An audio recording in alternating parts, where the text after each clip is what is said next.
Hey everyone, Anchovies here, and in today's video, we're going to be doing a quick little review on Baizhu and Wanderer's banner. So without further ado, let's just hurry up and get into this. So let's first start with Baizhu. So Baiju's primary thing is that he heals. The vast majority of what he does is healing, and the thing that makes Baizhu strong is not necessarily the fact that he is a healer, but rather how he consolidates his healing. So he heals both through his elemental skill and his elemental burst. But the thing about his skill is that his skill is a team-wide healing. Now why this is very valuable is because a lot of healers similar to Baizhu that have burst healing, which basically means healing abilities that heal the entire team, either for a large instance of damage or instances over time type thing. So for example, characters like Jean, Charlotte, or like Zhenyun, for example, these are characters that I would consider burst healers because they have one big large instance of healing and then have some minor ticks of healing afterwards. However, the main thing about these characters is that they're quite literally burst healers, quote unquote, because of the fact that a lot of this healing, in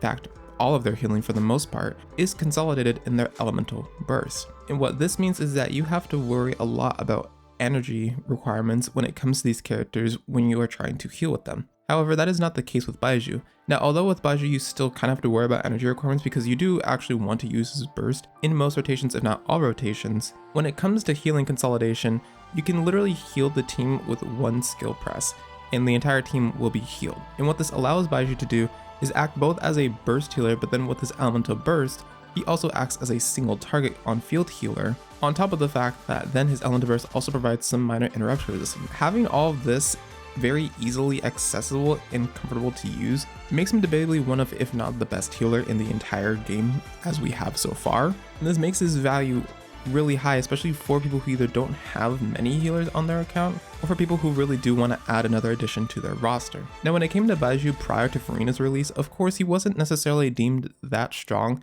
and that was because realistically, in a sense he wasn't, and it was mainly stemming from the fact that a lot of his use came from teams like either Quicken or some variants of Quick Bloom or like even some Hyper Bloom teams, and you were able to use him as a driver because he is a Catalyst user and he has Dendro Infuse attacks. However, of course, it requires you to be very close to the enemy because of the fact that his melee attacks are very close range and you basically have to be breathing on the enemy for them to even hit. But the main issues stem from the fact that Yao actually came out before him. So there was actually another Dendro healer that he was basically competing with that was a 4-star rarity that everyone basically could get for free, because she came with Lantern Rite as well. And when it came to things like Quicken teams especially, it was pretty tight-knit and competitive, especially on the spread focus side. If you had Yaya at C1, most of the time she would basically end up generally outcompeting him. And in the other cases, it was mainly just an on par and just dependent on certain scenarios type case. So although Baizhu was strong, he didn't have tons of justifiability for just pulling for him just to use in those teams when Yaya could effectively do very similar, if not more than Baizhu.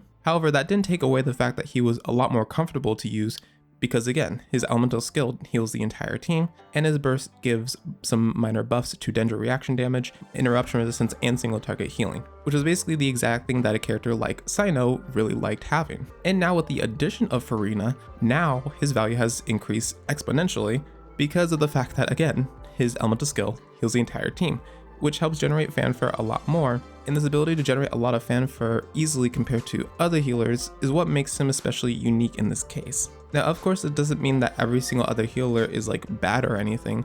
In fact, most of these other healers are also good, especially when you use them with Furina. It's just the ease of accessibility in their healing that makes the big difference. Baizhu being pretty much the only healer in the entire game that heals the entire team off of an elemental skill press is quite impressive nonetheless. In cases like Quick Bloom again, for example, are now really good, especially now with Furina's addition.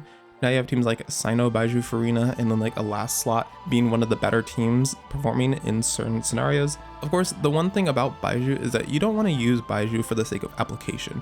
Baizhu is not the person that you go to for Dendro teams for the sake of application. A lot of his stuff is very single target heavy, and his elemental skill at most can hit up to 3 enemies, but even then, you're not using Baizhu as your main Dendro applicator. So that is something to keep in mind when you're trying to use him. And if you think you do need a Dendro applicator, then it would honestly be better if you just ran a second Dendro, as that it would not only be helpful for content where you need the application against multiple enemies, but also helps with things like Baiju's energy requirements. Now next we have Wander. Now Wander's case is weird because not having certain units is going to be a little bit detrimental to him because of the fact that, yes, he is a DPS, and more specifically, I think it is somewhat fair to say that he's more on the hyper carry side in the sense that you definitely want to put a lot of investment into him if you do think you're going to try to use him and play him, because otherwise he's not going to feel that amazing. When it comes to his main strength is coming from the fact that he does a lot of normal attack based damage through his enhanced state.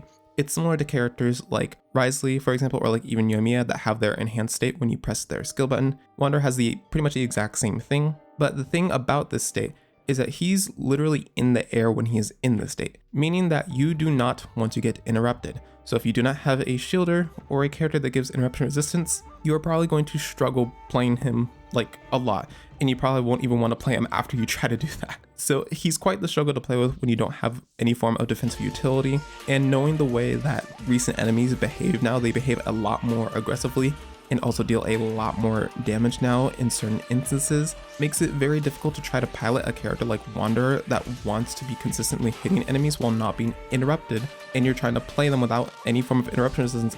It's going to be very difficult to do that. Another thing is take into account the fact that whether or not you have characters like Faruzan or even like Bennett, although most people have Bennett, so it's more the case of a character like Faruzan.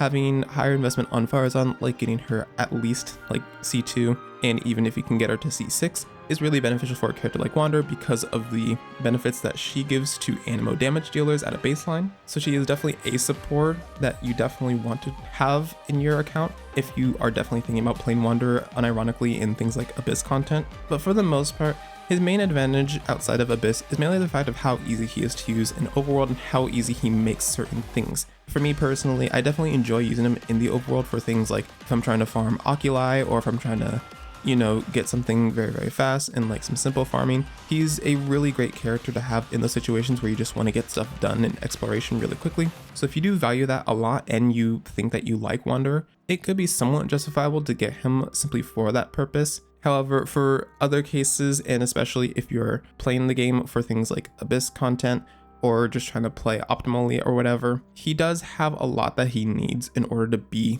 a quote-unquote good unit. And even then, he's sort of just there. He's not like a priority pick that I would say you would go for first and foremost, more so just like a luxury unit that you would just get if you really just don't have anybody else that you care for. And maybe you like Wanderer and you're thinking, I might pull for him. So now diving into the 4-star, starting with Faruzan. Now Faruzan is an Anemo damage dealing buffer basically. She specifically heals Anemo damage dealers, so characters like Wander and Zhao specifically, for example. Her baseline kit at C0 it's lackluster. It's not very great, especially when you take into account the fact that her elemental burst does not last that long. I think at a baseline it lasts what? I forgot if it's 12 or 15 seconds. I'm gonna put the correct version on the screen, but at a baseline, it lasts an okayish amount of time, but not long enough to where you're gonna get most of the benefit from it, especially when you're trying to rotate through your other units in the team, which in my opinion makes her C2 especially a notable constellation to get with that burst extension of 3 seconds.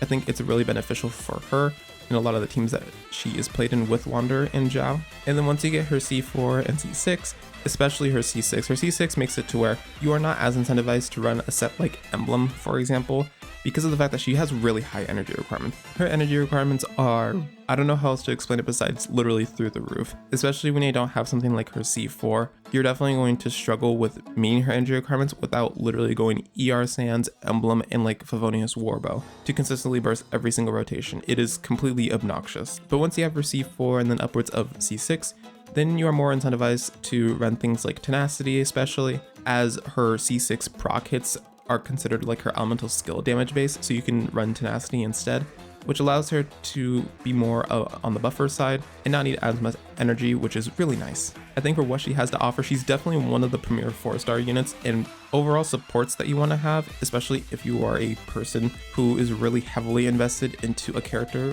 like Zhao or Wander. I think that she's definitely a premier unit that you want to try to get as many constellations on as humanly possible, because the buffing that she provides is just really good for those characters. Next we have Layla. Layla is honestly pretty good. She gets overlooked a lot, but it's really nice that she has a strong shield even as a 4-star. And especially once you get constellations, she provides some minor buffing through some of these constellations, notably her like C4 with the normal and charge attack damage increase. But even at C0 at a baseline, her shielding is honestly quite impressive. And she acts as like a nice substitute if you don't have many other defensive utility options, and more specifically in the shielding department. She can act as a nice pickup for the situations where you really need somebody who's going to provide you that defensive utility, and she's there to do that job. And with her Elemental Burst, she also provides some minor off-crowd application, and similar to Zhongli, because of the way that her Star Shot mechanic works, you can actually flexibly run sets like Tenacity of the Mills very easily with full HP, and provide some minor attack buffing for units that like attack. And I mean, overall Layla is just like solid. I actually do use her from time to time, especially in things like melt teams, for example. I'll bring up an example of like an Arlecchina melt team that's like double pyro and double cryo type teams. I especially enjoy bringing Layla because she provides an extra cryo application with her Elemental Burst and some of her Star Shots. And also the fact that her baseline shielding is just really strong and valuable, that in cases where I just don't feel like using Zhongli, I can just use Layla, and it's a really effective and strong shield. And lastly, in the 4-star department, we have Beidou. Now, Beidou is again sort of another overlooked unit, but not necessarily for any negative reason. It's more so just the fact that in terms of her gameplay, although she has interesting gameplay with her parry, she's not necessarily the first Electro character that people go to when it comes to the Electro department, because there's characters like Official, there's Aimiko, and there's Raiden, and then there's all these other sorts, and then people are like, oh yeah, there's also Beidou. But one of Beidou's main strengths is honestly the fact that she provides a good amount of Electro application in AoE. In AoE scenarios, she's especially really effective, and once you get her constellations, especially I think like her C1, C2, and upwards after that, she not only has a more effective shield on her Elemental Burst, which does provide some minor interruption resistance for a period of time, but also really strong AoE Electro application that is really good for things like taser teams or teams that really want that AoE Electro app. And although I don't personally use Beidou as much, I do still think that she is a valuable character in situations where maybe you want some extra interruption resistance, or if you want some extra off-field Electro damage. She's overall generally just like a good character. Like, she's a character that I would say is just the flatline definition of just good if you have her, but like it's not terrible if you don't have her. And now onto the treacherous weapon banner. Oh, Jesus Christ. Yeah, this weapon banner is not that great. You have Talaiola's Remembrance, pretty good on Wanderer. For other Catalyst users, I mean, you could just use it as sort of a general stat stick, although a decent portion of them may not benefit from the passive's effect because of its conditionality, but you still could find some use with this weapon, even as just a general stat stick. Outside of that, it's sort of just whatever. But the issue with trying to pull for this is because of the fact that Jadefall's Splendor is right next to it, which is a Dookie catalyst. And the reason why it's Dookie is because this beautiful weapon called Prototype Amber exists that is craftable and free, and at higher refinements almost effectively does what this weapon does. So it's not necessarily a weapon that is a priority. And like, sure, the minor elemental damage percent bonus is like okay-ish if you're trying to like dish out some extra damage, but like it's an HP secondary stat that provides energy in the passive as well. Yeah, it's basically, it's just whatever. You're not like going out of your way trying to get this catalyst at all. And for the 4-stars, even the 4-stars are kind of meh. I mean, you have what, I think it's called Rage Gauge, that bow. You have Sac Frag. I don't know what that polearm's called. It's like something drill. I forgot the actual weapon name. Oh yeah, Prospector's Drill. And then there's Rain Slasher and Favonia's Sword, which unironically probably are some of the better ones here, especially Favonia's Sword. I mean, yeah, overall, even in the 4-star department, yeah, this entire weapon banner is kind of just mid. I would not advise that you pull on this unless you really like both characters that much or you're just a whale, but I would not advise that you pull on this. So general thoughts overall about the banner, it's an okay banner cycle. The weapon banner is definitely not in anyone's favor, so definitely a skip on that end. In terms of whether to get Baizhu or Wanderer, in my opinion, I'd rather you get Baizhu. Has a lot more team flexibility and also just use cases, especially if you're somebody who has Farina, and especially a Farina that's not like C2 or even like C1, you're just using like a C0 Farina at a baseline. He is especially really nice to have for those teams, and even outside of Farina teams, he's still a very nice comfort pick because of the fact that, again, he can heal through his elemental skill to the entire team and has some minor interruption resistance through his elemental burst that also provides healing. He just has a lot of healing and has a lot of ease of accessibility through his healing, and also provides some minor buffing through his passives. So I think overall, if you were to pick one, I'd rather you pick Baizhu. All right, that's going to conclude this quick little banner review. If you guys did enjoy, then be sure to leave a like and subscribe down below for more Genshin Impact content from me. And until the next video, bye-bye.